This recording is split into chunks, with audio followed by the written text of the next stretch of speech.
Jamur tiram coklat itu tumbuhnya satu-satu seperti ini teman-teman. Jadi usahakan jangan dibuka dan jangan dibuka lebar-lebar.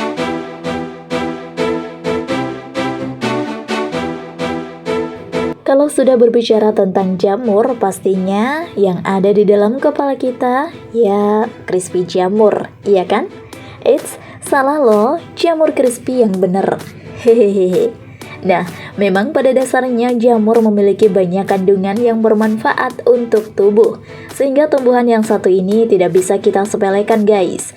Maka dari itu harganya sudah sangat mahal. Jika dibandingkan dengan daging sih, hampirlah setara. Cara budidaya jamur tiram. Number 9. Pertama, menyiapkan kumbung.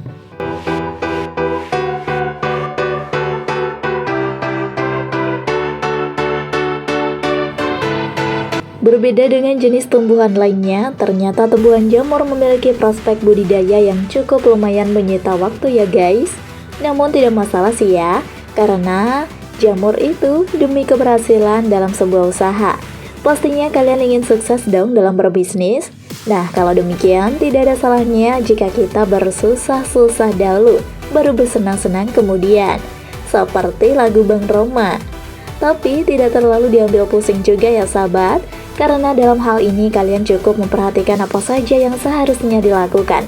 Pertama-tama kalian harus mempersiapkan sebuah kumbung jamur untuk sebuah tempat atau media yang akan menjadi media budidaya jamur itu sendiri.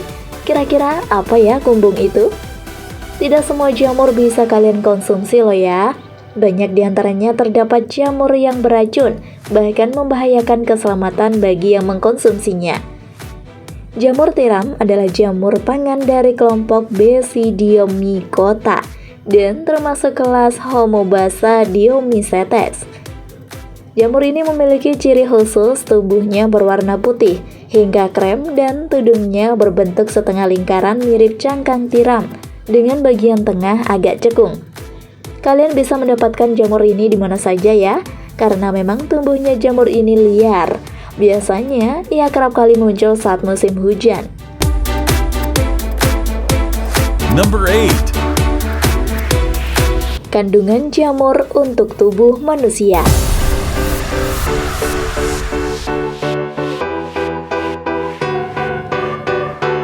Cie, sedikit nostalgia ke masa kanak-kanak nih guys. Dulu masih kecil kalian pastinya pernah lah ya mencari jamur ini di sekitar sawah-sawah saat bermain bersama teman-teman. Pertualangan yang sangat seru dong pastinya. Fungsi jamur tiram untuk kesehatan memang sangatlah bagus. Di sana tersedia serat makanan, beta-glukan, dan bahan-bahan lain yang meningkatkan kesehatan.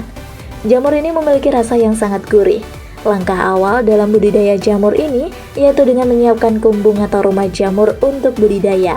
Bagi petani, keberadaan kumbung menjadi bagian penting yang harus diperhatikan sebelum usaha dijalankan. Berikut adalah teknik membuat kumbung dengan benar. Number 7. Memilih lokasi kumbung jamur.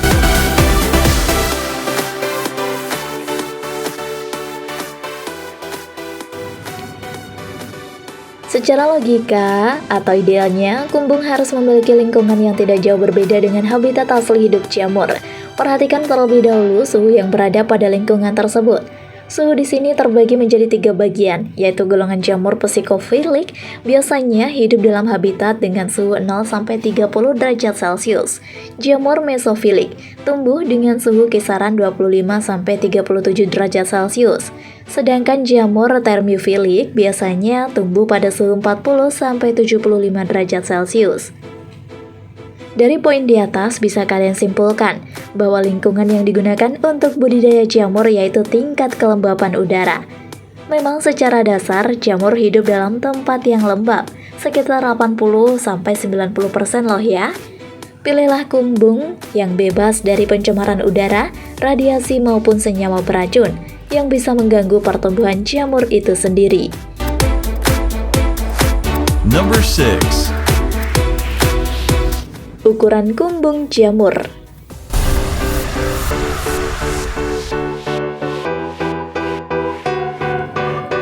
Jika kalian membuka usaha budidaya jamur tiram dengan skala besar atau industri, maka jangan tanggung-tanggung jika kalian harus menggunakan kumbung yang permanen.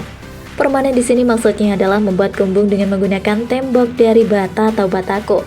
Tapi berbanding terbalik dengan kalian yang hanya usaha kecil-kecilan, kalian hanya membutuhkan kumbung berupa anyaman bambu yang biasa disebut dengan gedek. Kumbung di sini harus disesuaikan dengan bibit yang akan dikelola. Misal, bibit 1000 baglok, maka ukuran kumbung harus sebagai berikut. Panjang 4 meter, lebar 6 meter, tinggi sekitar 3-6 meter. Number 5. Atap dan lantai kumbung.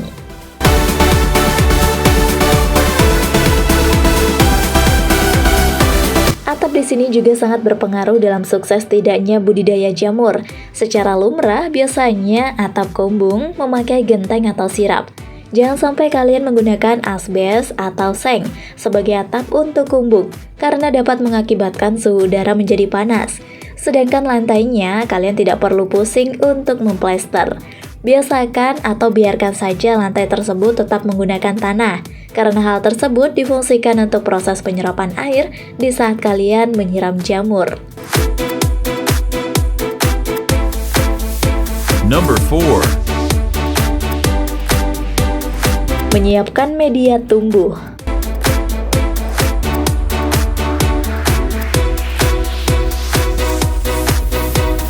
Setelah kumbung sebagai tempat jamur sudah siap, maka langkah selanjutnya kalian harus membuat baglok. Apa sih baglok? Baglok di sini yaitu media sebagai tumbuhnya jamur. Media tumbuh jamur ini biasanya terbuat dari bahan seperti serbuk gergaji. Biasanya, backlog dibuat menggunakan plastik berbentuk silinder, di mana salah satu ujungnya diberi lubang. Komposisi yang digunakan untuk bahan baglok yaitu ampas dan serbuk gergaji 10,5 kg. Tepung jagung 0,6 kg, dedak halus 2 kg, SP 3 kg, kapur 3 buah, dan air secukupnya. Selanjutnya campurkan semua bahan itu menjadi satu. Pastikan bahan tersebut sudah hancur semua dan tidak ada gumpalan. Kemudian dilanjutkan dengan memasukkan bahan campuran. Campuran tersebut langsung diaduk, kemudian di kantong plastik. Jangan lupa ya guys, bahan tersebut harus benar-benar padat saat diisi ke kantong plastiknya. Berat baglok yang baik yaitu sekitar 2 kg. Tidak boleh lebih dari angka ini ya, agar bahan masih bisa bernafas di dalam kantong plastik. Jika sudah terisi semua, maka jangan lupa ikat ujung plastik menggunakan karet dan dimoncongkan menggunakan kapas atau kertas ya. Setelah itu kalian masih perlu mengukus baglok selama 12 jam.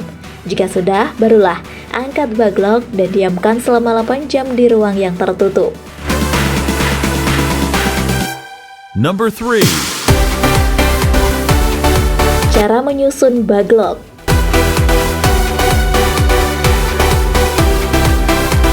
Tidak sembarang cara untuk menyusun baglok. Kalian juga harus memperhatikan teknik berikut ini ya. Kalian bisa menyusun baglok secara vertikal, di mana ujung baglok menghadap ke atas. Namun jika menggunakan horizontal, maka ujung baglok berada di samping. Kedua teknik ini memang memiliki fungsi masing-masing. Jika Anda menyukai video ini, silahkan klik like dan subscribe untuk mendapatkan video update terbaru dari kami. Untuk baglok horizontal memang dikatakan lebih aman dari siraman air. Di saat kalian menyiram baglok secara berlebihan, otomatis air tersebut tidak akan masuk ke dalam baglok. Number 2. Cara penanaman bibit jamur.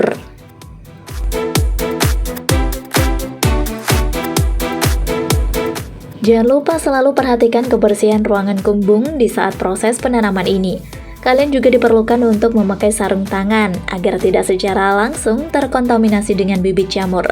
Pastikan selalu menyemprotkan air antibakteri di seluruh ruangan, yaitu menggunakan alkohol 90%. Selanjutnya, baglok yang sudah terisi bibit disusun kembali pada rak. Diamkan bibit tersebut selama 2 hari, tanpa penyiraman terlebih dahulu ya. Jika sudah, langkah selanjutnya yaitu kalian cukup menyiram 2-3 kali sehari baglok tersebut. Selalu jaga suhu kumbung dengan kisaran 16-24 derajat Celcius.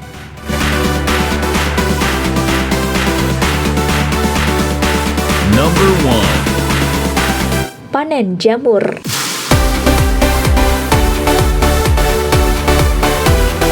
Baglok yang sudah terisi bibit itu sudah bisa dipanen jika sudah mencapai 2 bulan. Baglok dengan bobot 2 kg akan menghasilkan jamur kurang lebih 0,7 sampai 0,8 kg. Jika sudah panen, jangan buang baglok dengan sembarangan. Kalian bisa menggunakannya sebagai bahan pupuk kompos. Oh ya guys, tidak hanya panen 1 atau 2 kali loh. Kalian bisa melakukan panen hingga 5 kali dengan jarak panen 1 ke panen yang selanjutnya berkisar 2-3 minggu. Wah, enak ya? Jadi, bisa banyak dong hasilnya.